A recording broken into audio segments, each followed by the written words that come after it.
Brigade Al-Qassam merilis bukti kekalahan Zionis di Kompleks Hazrat Elias pada Senin 22 April 2024. Dalam video tampak Al-Qassam dan pasukan Zionis terlibat pertempuran di wilayah tersebut.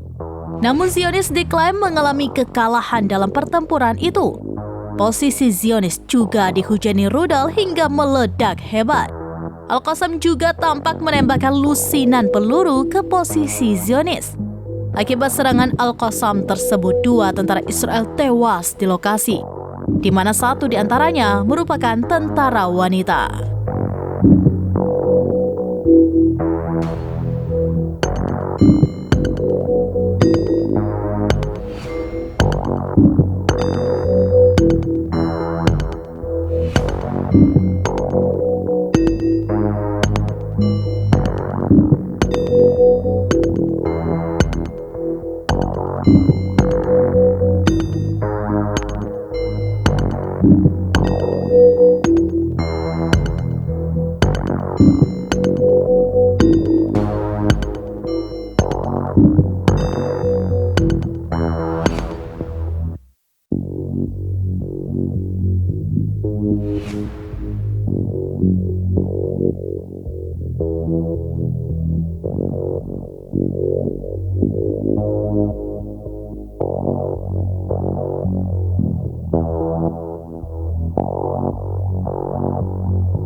Download Tribun X sekarang, menghadirkan lokal menjadi Indonesia.